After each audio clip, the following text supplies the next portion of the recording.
గ్రామీణ ప్రాంతాల్లో పెరటి కోళ్ల పెంపకానికి ఇటీవల ఆదరణ పెరుగుతోంది. రైతులతో పాటు నిరుద్యోగ యువకులు సైతం ఈ రంగాన్ని ఉపాధి మార్గంగా మలుచుకుంటున్నారు.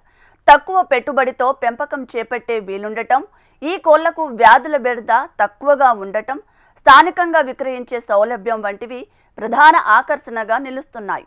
మరి పెరటి కోళ్ల పెంపకం చేపట్టే రైతులు ఎలాంటి ప్రణాళికతో ముందుకు సాగాలి, పెంపకంలో తీసుకోవాల్సిన జాగ్రత్తలు ఏమిటో ఇప్పుడు తెలుసుకుందాం.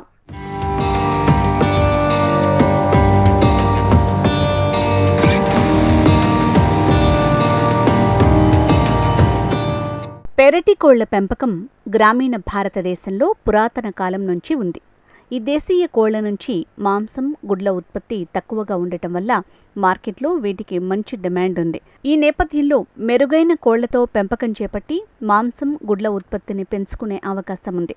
రైతుల సామాజిక, ఆర్థిక స్థితిని మెరుగుపరచడానికి తక్కువ ప్రారంభ పెట్టుబడితో పెరటి కోళ్ల పెంపకం చేపట్టొచ్చు.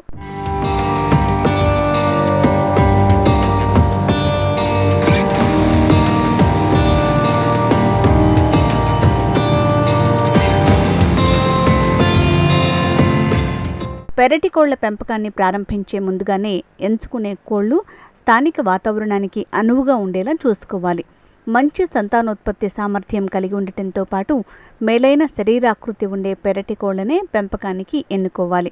రంగురంగుల ఈకలతో ఆకర్షణీయంగా ఉండటంతో పాటు ఇతర జంతువుల నుంచి తప్పించుకునే సామర్థ్యం కలిగి ఉండాలి. ముఖ్యంగా వ్యాధి నిరోధక శక్తి ఉండేలా చూసుకోవాలి. గ్రామప్రియ, వనరాజ, గిరిరాజ, గిరిరాణి, కృష్ణ జే మొదలైన కోళ్లను పెంచుకోవచ్చు. గ్రామప్రియ, వనరాజ కోళ్ల వార్షిక గుడ్ల ఉత్పత్తి సామర్థ్యం 200 నుంచి 220 వరకు ఉంటుంది. పోషకాహారం, ఇతర నిర్వహణ పరిస్థితులను బట్టి 230 వరకు గుడ్లు పెడుతుంది. గుడ్ల బరువు 55 నుంచి 60 గ్రాముల వరకు ఉంటుంది. పరిపక్వ శరీర బరువు 2.5 నుంచి 3.5 కిలోలు ఉంటుంది.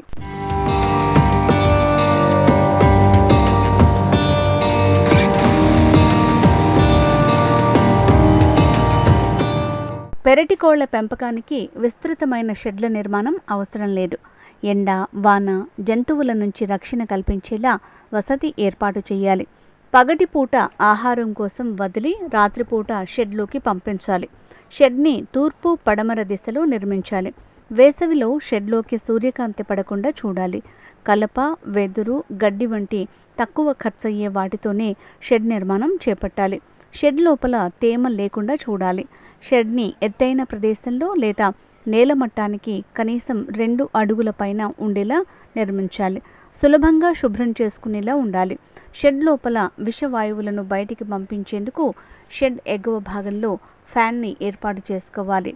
గడ్డి, టైల్స్, ఆస్బెస్టాస్ మొదలైన వాటితో పైకప్పు వేయొచ్చు. బ్రూడర్ హౌస్ని గాలి, వెలుతురు బాగుండేలా నిర్మించాలి.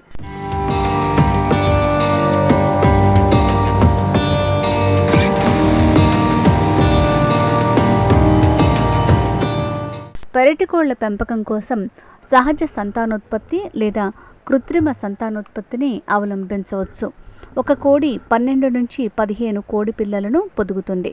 పొదిగిన తర్వాత కోడి పిల్లలను తల్లితో పాటు బయటికి వదులుతారు. రాత్రిపూట చిన్న కోడి పిల్లలు తల్లి కోసం షెడ్ లోపల ప్రత్యేక స్థలం ఏర్పాటు చేయాలి.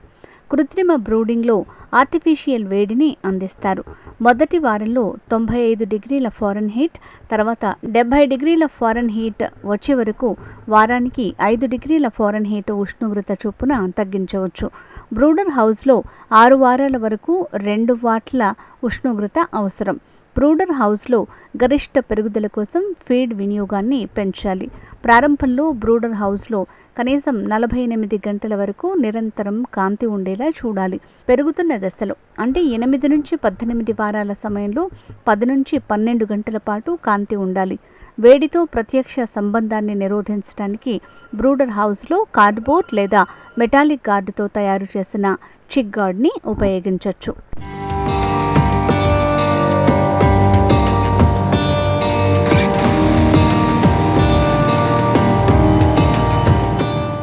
పౌల్ట్రీ ఉత్పత్తిలో మొత్తం వ్యయంలో 70% మేతకు ఖర్చవుతుంది. కానీ పెరటి కోళ్ల పెంపకంలో దానా ఖర్చు తక్కువగా ఉంటుంది. ఈ కోళ్లను మేత కోసం ఆరుబయట వదులుతారు. ఇవి కీటకాలు, నత్తలు, చెదపురుగులు, గడ్డి, కలుపు మొక్కల విత్తనాలు, మిగిలిపోయిన ధాన్యాలు, పంట అవశేషాలు, గృహ వ్యర్థాల నుంచి అవసరమైన ప్రోటీన్, శక్తి, ఖనిజాలు, విటమిన్లు మొదలైన వాటిని పొందుతాయి. సాధారణంగా పెరటి కోళ్ల పెంపకంలో 2 సార్లు ఉదయం, సాయంత్రం దానాను అందిస్తారు. మొక్కజొన్న, వరి తవుడు, గోధుమ ఊక, వేరుశనగ పొట్టు, ఫిష్ మీల్, లైమ్ స్టోన్తో పాటు ఉప్పు, ఖనిజాలు, విటమిన్లు లేదా స్థానికంగా లభించే పదార్థాలతో తయారు చేయొచ్చు. పెరటి కోళ్ల పెంపకంలో మెరుగైన ఆరోగ్య సంరక్షణ కోసం కోళ్లకు సకాలంలో వైరస్ వ్యాధులు రాకుండా టీకాలు వేయించాలి. కోళ్ల వయస్సును బట్టి టీకా ఇవ్వాలి.